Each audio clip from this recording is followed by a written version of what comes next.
Good morning students. आज हम जो इलेक्ट्रॉनिक डिस्ट्रीब्यूशन पढ़ते हैं, मीन्स किस तरह से इलेक्ट्रॉन भरे जाते हैं। सबसे पहले मैंने आपको कल भी भेजा था कि जो है इलेक्ट्रॉन जो हैं उनके सिंबल याद करने हैं, उनका एटॉमिक नंबर और मास नंबर। अभी तक उनका सिंबल और एटॉमिक नंबर तो ज़रूर याद होना चाहिए, तभी ये टॉपिक कवर होगा। ठीक है, तो how electron distributed in different orbits, किस तरह से इलेक्ट्रॉन हैं वो डिस्ट्रीब्यूटेड होते हैं, डिफरेंट होते हैं। एक फॉर्मूला दिया था बोर-ब्यूरी रूल, जिसको हम बोलते हैं कि 2n² से भरे जाते हैं। किससे भरे जाते हैं? 2n² से। तो maximum number of electron present in a shell is 2n²। जैसे k shell, n shell, m shell, n की वैल्यू 1 2 3, ठीक है, आगे चलती रहेगी। तो maximum number of electron present in a shell is given by formula 2n², ठीक है, और n की वैल्यू 1 2 3। अब इलेक्ट्रॉनिक कॉन्फ़िगरेशन, यही बात है, इलेक्ट्रॉन डिस्ट्रीब्यूशन का हम क्या बोलते हैं? Electronic configuration. तो अरेंजमेंट करना इलेक्ट्रॉन का डिफरेंट सेल के अंदर, ठीक है, अरेंजमेंट करना इलेक्ट्रॉन का डिफरेंट सेल में, उसको हम क्या बोलते हैं? Electronic configuration. अब मैं कुछ एक आपको एग्जाम्पल बताती हूँ। जैसे पहला ही एलिमेंट लेते हैं हाइड्रोजन, ठीक है। हाइड्रोजन का आप सभी ने याद किया होगा, एटॉमिक नंबर कितना होता है? 1 होता है। कितना होता है? 1। सबसे पहले नंबर पे है, एटॉमिक नंबर कितना हो गया? 1। तो इसका मतलब जितना एटॉमिक नंबर होता है उतने ही नंबर ऑफ इलेक्ट्रॉन और प्रोटॉन होते हैं। एटॉमिक नंबर जितना होता है उतने ही क्या होते हैं? नंबर ऑफ प्रोटॉन और नंबर ऑफ इलेक्ट्रॉन। इलेक्ट्रॉन भी उतने ही होते हैं और प्रोटॉन भी उतने ही होते हैं। तो इसका मतलब हाइड्रोजन का एटॉमिक नंबर 1 है, तो इसका मतलब इसमें नंबर ऑफ प्रोटॉन भी 1 है और नंबर ऑफ इलेक्ट्रॉन भी 1 है। तो जो हम इलेक्ट्रॉन भरते हैं, प्रोटॉन नहीं भरते, प्रोटॉन तो सेंटर के अंदर होते हैं। तो नंबर ऑफ इलेक्ट्रॉन कितने भरने हैं आपको? 1 भरने हैं। तो हाइड्रोजन में कितने इलेक्ट्रॉन भरने हैं आपको? 1। तो कैसे भरेंगे? जैसे पहले वाली सेल में k सेल होती है, क्योंकि अब जो इलेक्ट्रॉन भरते हैं वो क्या फार्मूला रहता है? 2 8 8 फिर 18 फिर 18 और फिर 32, इस तरह से इलेक्ट्रॉन भरे जाते हैं। कैसे भरते हैं? 2 8 फिर से 8 रिपीट होता है, फिर 18 फिर 18 फिर 32, 2 बार रिपीट करते हैं। 2 8 8 फिर 18 18 और फिर 32 इलेक्ट्रॉन। तो इसका मतलब ये है कि एक सेल में, जैसे सबसे पहले वाली सेल कौन सी है? के सेल। के में 2 ही इलेक्ट्रॉन आ सकते हैं, 2 से ज़्यादा नहीं आएंगे। ऐसे जो एम सेल है, एम सेल में मैक्सिमम 8 इलेक्ट्रॉन आ सकते हैं, उससे ज़्यादा नहीं आएंगे। ऐसे ही आगे चलता जाएगा, इससे ज़्यादा नहीं आएंगे। तो हाइड्रोजन का एटॉमिक नंबर 1 है, तो इसका मतलब आप इसमें कितने इलेक्ट्रॉन भरेंगे? 1 इलेक्ट्रॉन। तो के सेल में कितने इलेक्ट्रॉन भरने हैं? 1 इलेक्ट्रॉन। के में कितना भर दिया? 1। ऐसे जैसे मान लो मैंने ले लिया सोडियम का एग्जाम्पल, ठीक है, सोडियम का एग्जाम्पल ले लिया हमने। अब जो इलेक्ट्रॉन भरे जाते हैं वो डायग्राम भी बताती हूँ मैं आपको, पहले एक बार वैसे देख लो। सोडियम है, सोडियम का एटॉमिक नंबर कितना होता है? 11। इसका मतलब इसमें नंबर ऑफ इलेक्ट्रॉन कितने हैं? 11 है। नंबर ऑफ इलेक्ट्रॉन कितने हैं? 11 है, ठीक है, नंबर ऑफ इलेक्ट्रॉन कितने हैं? 11।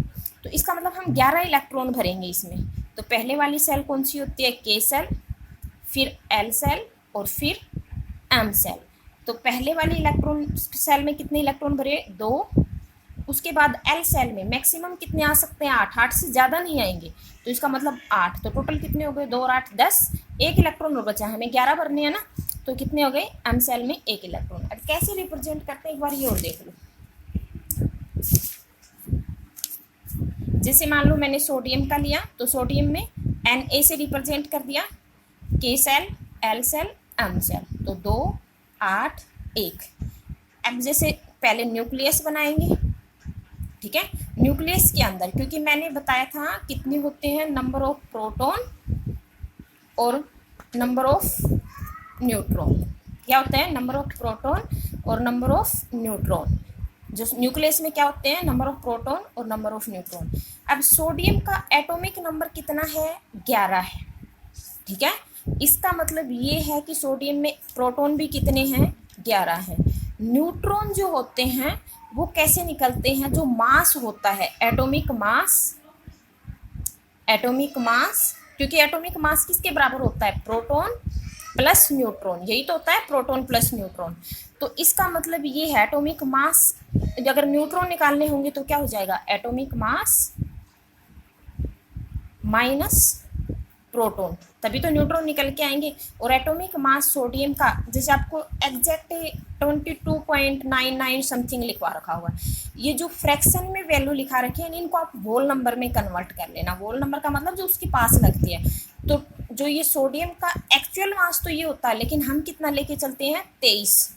ऐसे ही जैसे मान लो हाइड्रोजन का एटॉमिक मास होता है 1, ठीक है, वो तो एग्जैक्ट वैल्यू है। मैं आपको सीधी सीधी जो ये वोल फ्रैक्शन वाली वैल्यू है वो और बता दूंगी ताकि आपको दिक्कत ना हो, ठीक है।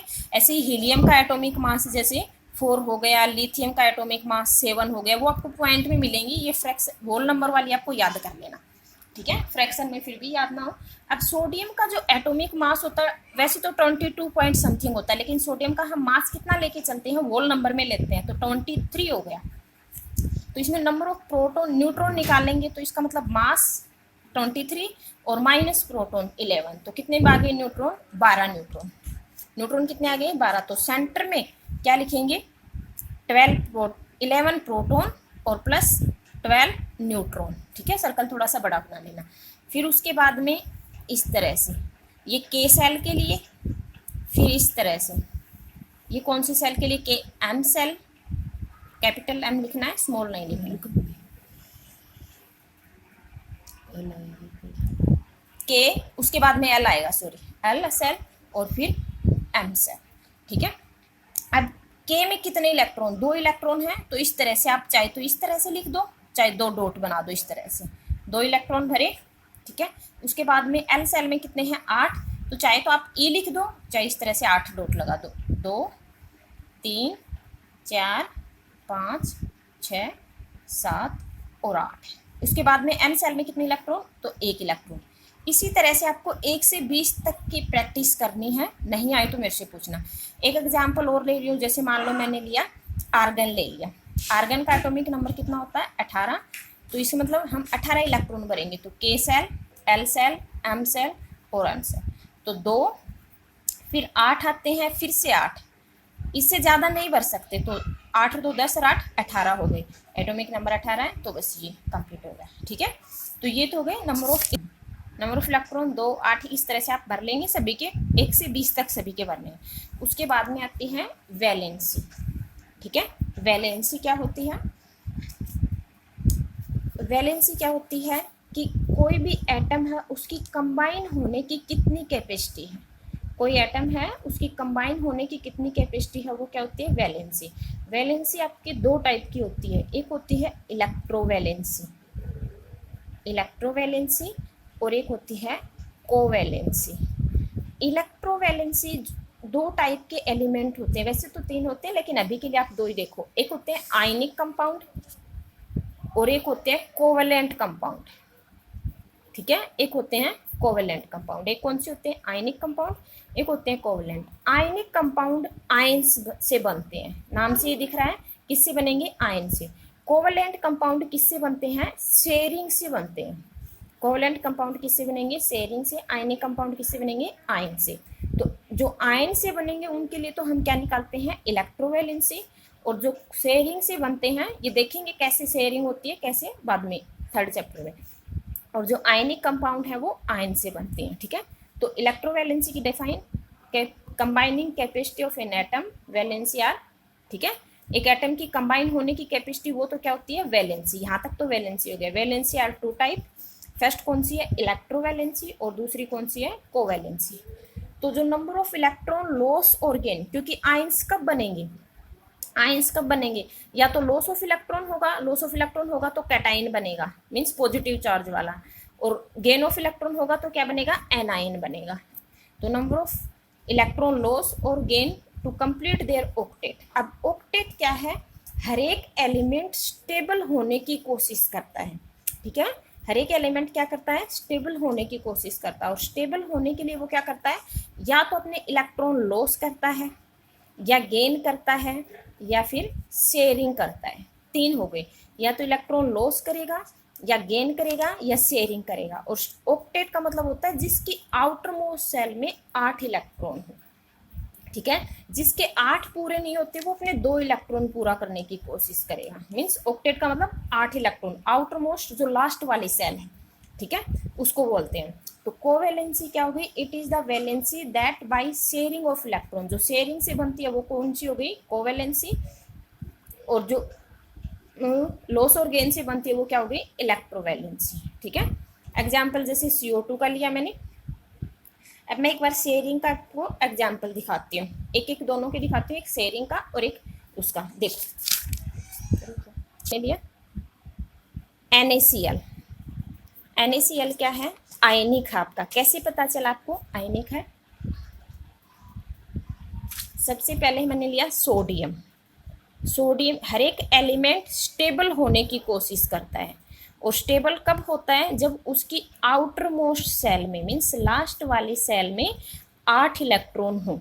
8 नहीं हो तो या फिर 2 इलेक्ट्रॉन हो, या तो 2 इलेक्ट्रॉन, मीन्स पहले तो वो 8 ही पूरा करेगा, लेकिन जिनके 8 नहीं होते वो क्या करता है? 2 इलेक्ट्रॉन पूरा करने की कोशिश करता है। तो सोडियम में अभी भरा हमने 2, 8, 1। तो अगर ये अपना 1 इलेक्ट्रॉन लॉस कर दे तो इसके आउटर मोस्ट सेल में कितने बच जाएंगे? 8 बच जाएंगे। इसका मतलब वो स्टेबल हो जाएगा। तो सोडियम है, अगर ये 1 इलेक्ट्रॉन लॉस कर दे तो क्या हो जाएगा? स्टेबल हो जाए। और जब लॉस करता है तब कौन सा चार्ज आता है? Positive charge. और जब गेन करता है तब कौन सा चार्ज आता है? Negative charge. और जब शेयरिंग करता है तब कोई चार्ज नहीं आता है, ध्यान रखना, ठीक है। तो सोडियम में देखो ये एक, क्योंकि स्टेबल कब होगा? जब 1 इलेक्ट्रॉन ये छोड़ दे। अगर ये छोड़ देगा तो इसके ऊपर कौन सा चार्ज आएगा? Positive charge. तो 2, 8 स्टेबल हो गया। जितने इलेक्ट्रॉन लॉस करता है उतना ही चार्ज आता है। अगर 1 इलेक्ट्रॉन लॉस कर रहा है तो 1 पॉजिटिव चार्ज, अगर 2 इलेक्ट्रॉन लॉस करता है तो 2 पॉजिटिव चार्ज, अगर 3 इलेक्ट्रॉन लॉस कर रहा है तो 3 पॉजिटिव चार्ज। ये भी ध्यान रखना है, लॉस भी 1, 2 और 3 इलेक्ट्रॉन तक ही कर सकता है, इससे ज़्यादा नहीं करेगा। अगर इससे ज़्यादा इलेक्ट्रॉन लॉस करेगा तो बहुत ज़्यादा एनर्जी की जरूरत पड़ेगी। ऐसे ही गेन है, वो भी 1, 2 और 3 इलेक्ट्रॉन तक ही गेन कर सकता है, इससे ज़्यादा नहीं कर सकता है। अब भाई आपके पास जैसे मान लो आपको 1 रुपया 2 रुपया तो आसानी से दे सकते हो, कोई ये बोले कि 1 लाख रुपये फ्री में दे दो, कोई नहीं देगा। तो ठीक इनके साथ भी ऐसा ही है, 1, 2, 3 इलेक्ट्रॉन तक तो ये लॉस कर सकते हैं और गेन कर सकते हैं, लेकिन इससे ज़्यादा नहीं करेंगे। तो सोडियम ने इलेक्ट्रॉन लॉस किया। अब क्लोरीन पे आ जाओ। क्लोरीन का एटॉमिक नंबर कितना होता है? 17। तो इसका मतलब 2, 8, 8 और 2 10 हो गए, और 10 और 7 17 इलेक्ट्रॉन। अगर ये इसके पास क्या है भाई? 1 इलेक्ट्रॉन अगर एक और हो तो ये स्टेबल हो जाए, आउटर मोस्ट सेल में 8 इलेक्ट्रॉन हो जाए।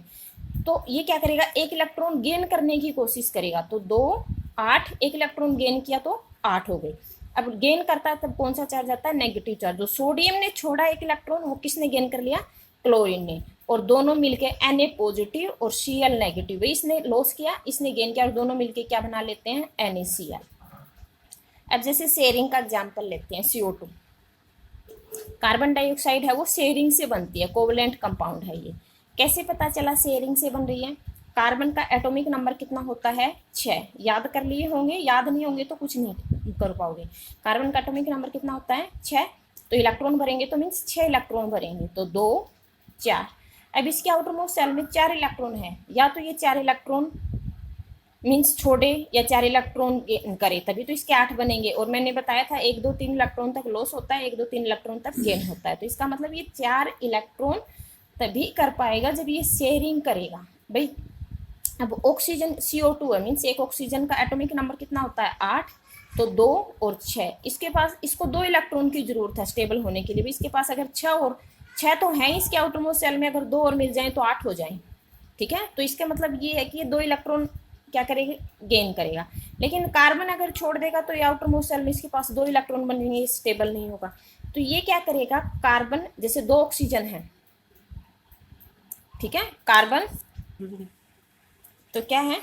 कार्बन, ठीक है, कार्बन 2 ऑक्सीजन लिखे, CO2 है तो 2 ऑक्सीजन लिख लिए। इसके आउटर मोस्ट सेल में 4 इलेक्ट्रॉन, इस तरह से मैं डॉट लगा रही हूँ 4, ये अपनी मर्जी से नहीं लगाने, जितने आउटर मोस्ट सेल में इलेक्ट्रॉन होते हैं वही लगाते हैं। ऑक्सीजन के आउटर मोस्ट सेल में कितने इलेक्ट्रॉन है? 6।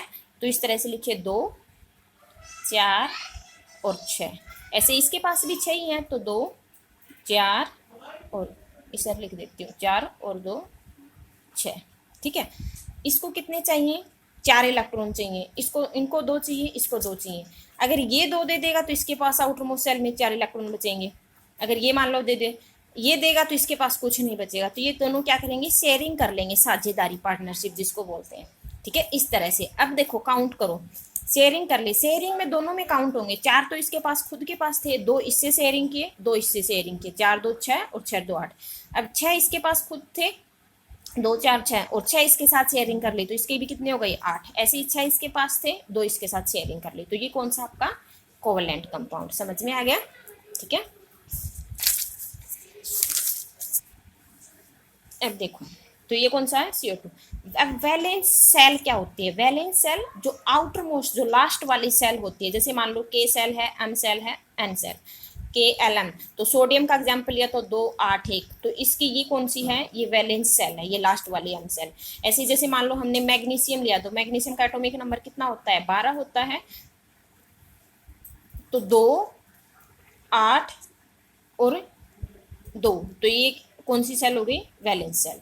तो it is the last shell of an atom. और वैलेंस इलेक्ट्रॉन जो लास्ट वाली सेल में जो इलेक्ट्रॉन होते हैं, जैसे ये 2 हैं तो 2 इलेक्ट्रॉन, तो electron present in A valence shell. जैसे सोडियम का एग्जाम्पल लिया तो वैलेंस इलेक्ट्रॉन कितने हो गए, 1।